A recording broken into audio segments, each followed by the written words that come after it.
Suscríbete a nuestro canal de YouTube, Salgado Numa. Lo que hacían era para marcar su territorio, porque a eso había llegado este país, hasta eso habíamos llegado, increíblemente, en donde cada colonia o comunidad o cierto sector era representativo, que era parte de una pandilla y que ellos dominaban ahí. Hola, ¿qué tal? ¿Cómo están? Aquí nuevamente en tu canal informativo Salgado Numa. En esta ocasión le traemos una nota muy interesante, y es que lo que es Arena y FMLN le dejaron al Salvador una muy pero fea herencia que tenía hasta dividido el pueblo salvadoreño. Así lo dice el director de centros penales. Veamos aquí el siguiente video.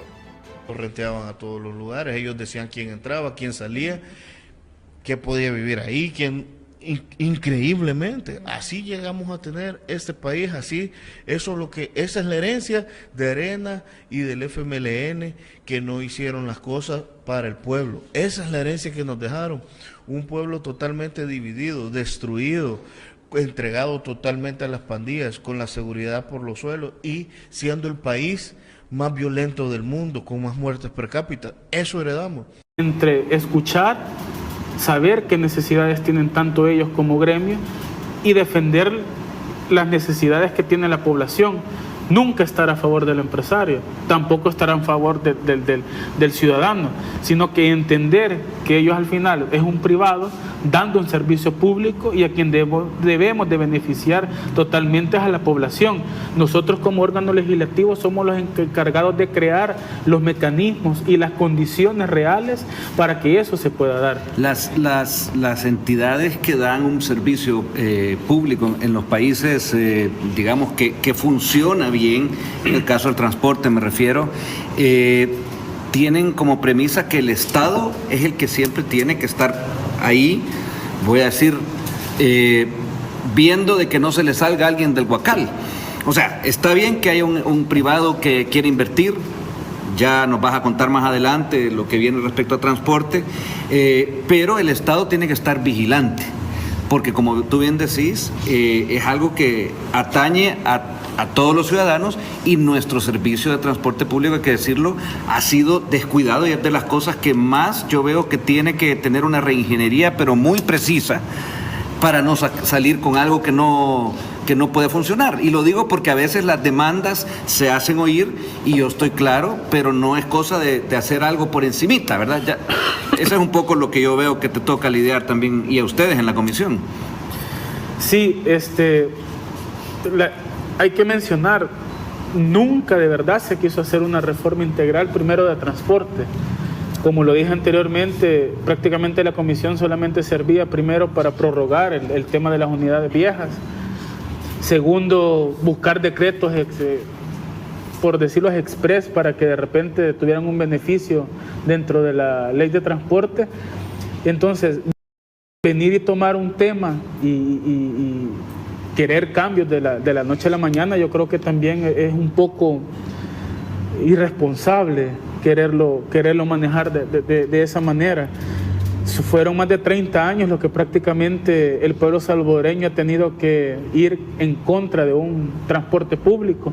Yo siempre lo he dicho, decir ahorita bucero, decir motorista del transporte público, prácticamente es una mala palabra, pero es algo que también se han ganado. Pero no solamente lo hicieron ellos, también lo hicieron los gobiernos, que nunca pusieron de su parte para que esto cambiara, y peor aún también la asamblea. Exacto, o sea que hay un trabajo enorme que se está haciendo ahí. Ya vamos a entrar en detalle. Quiero también aprovechar, porque en el caso de Mulato, y quería yo entrar en esta plática porque siento cierta, voy a decirlo, similitud, porque son temas, como decía al principio, sensibles, pero que tú en el tema de la Comisión de Trabajo también te ha tocado lidiar. Por un lado vemos que hay gente que demanda, y eso está muy bien, pero por otro, tal como lo define Salvador, hay una línea muy clara, quizás un tanto, no voy a decir divisoria, pero sí donde nosotros como legisladores y ustedes a cargo de la comisión tienen que estar velando porque sea lo mejor para, y en este caso te dejo la palabra para que nos expliques, los trabajadores, sus derechos, todo lo que tiene que ver con que ellos estén cada vez mejor, pero teniendo como antecedente que habían sido los grandes olvidados, los que estaban, bueno, a merced de que los empresarios, estos que yo no le llamo empresarios porque me gusta llamar las cosas por su nombre, los mafiosos, hacían que el trabajador, muy bien, gracias, y vea cómo se las arregla. Entonces, entrar a una reingeniería, una reestructuración de esto, lleva su tiempo y su trabajo. Contanos un poco, Mulato. Bueno, sí, creo que en este año y medio que nosotros llevamos en la legislatura, creo que hay varios elementos que a mí me ha tocado como analizar, y es que la Comisión de Trabajo, y estoy seguro que Salvador tal vez tiene las mismas situaciones, porque cuando tú abordas sectores productivos del país, llámese agrícola, sectores servicios, comercio, industria, call centers, transporte, construcción, siempre juega el mismo elemento, que se compone de 5: trabajadores, empresarios, sindicatos, comisión de trabajo, en este caso la Asamblea Legislativa o la comisión correspondiente, y en este caso se suma el gobierno. Entonces, cuando uno analiza o hace un estudio, ¿verdad?, sobre una reforma, hablemos de una simple y sencilla reforma, donde no estoy hablando de cambiar un código de trabajo que ya data de hace 50 años. Sabemos que eso implicaría un mundo poder abordar esos 5 elementos. Y toco de esta forma esto porque lidiar con esos temas, si uno se pone muy del lado del trabajador, el empresario, salta el sindicato o salta las gremiales, y quien sale afectado, ¿verdad? Sale efectivamente ganancioso siempre el trabajador, pero probablemente si uno hace una reforma que no ha tomado en cuenta la opinión del gobierno, por ejemplo, que es el que va a ejecutar, y si nosotros vamos a priori como comisión únicamente una decisión propia de la comisión, sabemos que es importante a poder analizar junto al gobierno, que son los actores que van a recibir esa reforma y que ellos los van a poner en práctica. Toco estos elementos porque creo que es valiosísimo que veamos esto en perspectiva, y nosotros de alguna forma pues hemos tenido a bien o la valentía de asumir este rol, y con todo el gusto del mundo, que sabemos que vienen muchas veces críticas de otros actores, pero que lo más importante es hacer esa armonía. Y en ese sentido es como nosotros dentro de la comisión hemos trabajado 2 cosas. Uno, armonizar el trabajo entre patronos y trabajadores, porque no podemos ir solo de parte del trabajador, sino que también hay que considerar que la economía de nuestro país tiene que ir en crecimiento.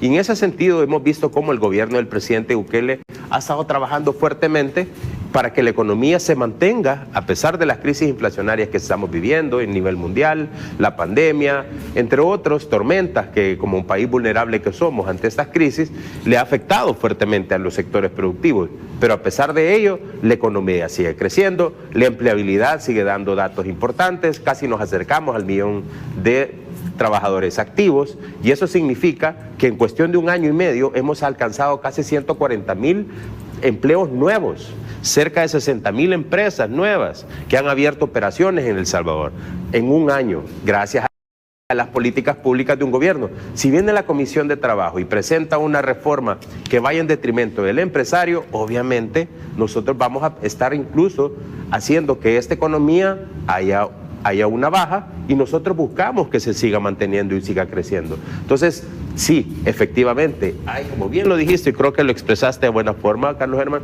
que son mafiosas algunas empresas, y tras esas es las que nosotros juzgamos, tras las que nosotros hacemos reformas para que se armonice esa labor y no vayan en contra del trabajador. Y aquí te agrego un pequeño elemento. Si tú tienes ese escenario muy claro, ¿qué sucede acá? Si tú en algún momento consideras hacer una reforma, ya sea por un incremento al salario, porque si de repente quieres poner infracciones mayores, porque le vas a dar más condiciones laborales adecuadas al trabajador, obviamente eso es bueno para el empresario también, porque hace que esa empresa también le permita que pueda ellos tener mejor